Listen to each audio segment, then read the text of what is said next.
Bueno, muy buenas tardes. Creo que estamos listos para poder empezar esta ponencia el día de hoy. Bueno, sin más, creo que vamos a empezar esta pequeña exposición, ¿no? Entonces pasemos. Mi nombre es Ken Jordi Chazara Moncada. Soy médico residente de segundo año en la especialidad de medicina interna en el Hospital Nacional Hipólito Unanue, ¿no? Entonces el tema a exponer el día de hoy es diabetes. Entonces, un enfoque general para poder conocer un poco más sobre este tema y poder utilizar, ¿no?, esta información en los diferentes ámbitos para el diagnóstico, manejo y conocimiento de las complicaciones de esta enfermedad. Bueno, sin más que decir, pasamos a lo que es la definición. Entonces, como definición vamos a tener algo general. Va a ser básicamente la elevación de la glucosa, ¿no? Con una glucosa normal básicamente es de 70 a 100 miligramos por decilitro. Entonces, por encima de este valor ya va a llamarse diabetes. Entonces, el aumento de azúcar en la sangre es la definición de diabetes. Diferentes mecanismos fisiopatológicos que conocemos en el ámbito médico nos van a dar el desarrollo de esta enfermedad.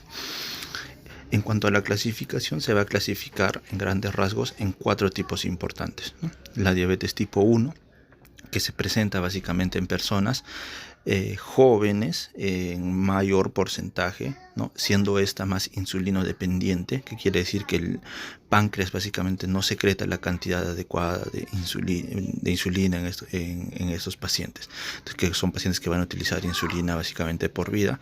La diabetes tipo 2, que es básicamente cuando el páncreas es funcionante, pero la dificultad o el déficit, por así decirlo, está a nivel distal, en la acción de la insulina, ¿no?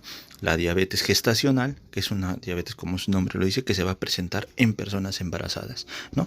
Y sí, esta es una enfermedad también que se presenta en mujeres embarazadas, ¿no? Entonces, y los otros tipos de diabetes. Entonces, entre los otros tipos de diabetes ya se describen una gran variedad y las cuales ya durante el proceso del paciente en el diagnóstico de diabetes lo vamos a ir investigando, ¿no? Entonces, a grandes rasgos, conocer estos 4 tipos importantes, siendo el más común en la diabetes tipo 2, ¿no?, que va a desencadenarse básicamente por todos los factores de riesgo, ¿no? En la obesidad, que son por el sedentarismo, la mala alimentación, la ingesta abundante de carbohidratos, ¿no? Entonces, el mal cuidado básicamente de una persona, ¿no?, que básicamente va a condicionar y va a aumentar el riesgo ya de que una persona tenga ya de por sí, ¿no?, de sufrir esta enfermedad. Entonces, como grandes rasgos, conocer esta gran clasificación de la diabetes, ¿no? Entonces, y para lo cual se tiene que tener mucho cuidado en lo que van a hacer, prevenir básicamente el tener cuidado con la alimentación. Entonces pasamos a lo que van a ser las signosintomatología que se presenta en esta enfermedad. Entonces, entre las cuales vamos a tener las principales que conocemos como las P's, ¿no?, de la diabetes, que vamos a tener la poliuria, ¿no?, cuando una persona quiere orinar muchas veces en el día. O la cantidad de orina básicamente se aumenta en el día. La polidipsia, ¿no?, una persona tiene abundante sed. Polifagia, ¿no?, abundante necesidad de querer comer más. Y la pérdida de peso, ¿no?, que van a ser la sintomatología principal en esta enfermedad. Además de esto, pudiendo ya, cuando presenta complicaciones esta patología, va a condicionarnos otra sintomatología más, como por ejemplo edemas, como cuando ya conocemos un síndrome nefrótico que se relaciona a la diabetes, o también vamos a tener pacientes que van a tener la marcación de los edemas, el pie diabético, las heridas que se van a presentar a nivel de los pies, porque el paciente pierde la sensibilidad, ¿no?, a nivel distal. Y bueno, entre otros síntomas más que se van a poder presentar, ¿no?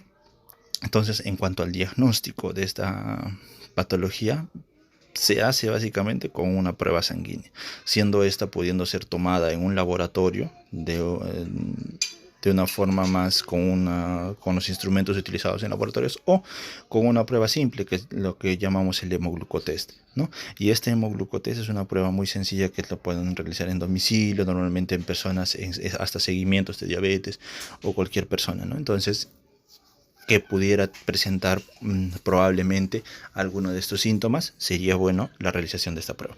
Entonces, ¿en qué consiste? Básicamente consiste en la extracción de una pequeña cantidad de sangre. Como les había mencionado, puede ser en el pulpejo del dedo, que es para el hemoglucotest, o a nivel sanguíneo, ¿no? Una muestra sanguínea, la cual se analiza teniendo valores básicamente referenciales, que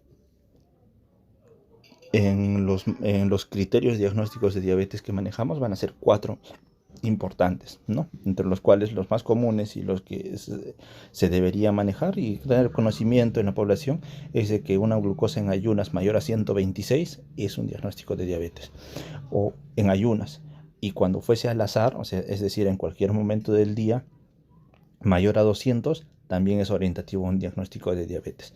Además de eso tenemos otros dos que van a ser la hemoglobina glicosilada, que básicamente es mayor a 6.5, que es una prueba especial, entonces, y también la prueba de la tolerancia oral a la glucosa, ¿no? Que es una prueba también que se hace en un laboratorio, en donde se administra una cantidad de glucosa al paciente por vía oral, lo cual se analiza básicamente a las 2 horas, ¿no? Se hacen unos controles en donde, resultando esto mayor a 200, también sería un diagnóstico orientativo a diabetes, ¿no? Entonces, conocer básicamente cómo se hace el diagnóstico de esta enfermedad y cuándo hacerla, ¿no? Entonces, cuando una persona tiene antecedentes familiares, probablemente antecedentes, bueno, los malos hábitos, ¿no? Alimentarios, el sedentarismo, ¿no? Presencia de algunos de estos factores de riesgo, entonces es altamente orientativo para poder hacer el descarte de esta patología, ¿no? Entonces, sin más que decir, creo en el ámbito de diagnóstico, pasamos a lo que va a ser el manejo, ¿no? Entonces, en cuanto al manejo, tenemos 3 pilares importantes en el manejo de la diabetes, ¿no? Una vez diagnosticada, que va a ser primeramente el ejercicio físico, que es el pilar, podríamos decir, muy importante en el manejo de la diabetes, ya que el contrarrestar lo que va a ser el sedentarismo con el ejercicio físico diario ayuda al organismo a metabolizar mejor las sustancias, ¿no? Entonces, y a la par, va a mejorar en muchas funciones en el organismo. Además, la ingesta adecuada de carbohidratos, ¿no? No exceder la cantidad necesaria de una persona, y la comida saludable básicamente en sí. Y como último pilar, el manejo del tratamiento farmacológico, ¿no? Los medicamentos que ya utilizamos.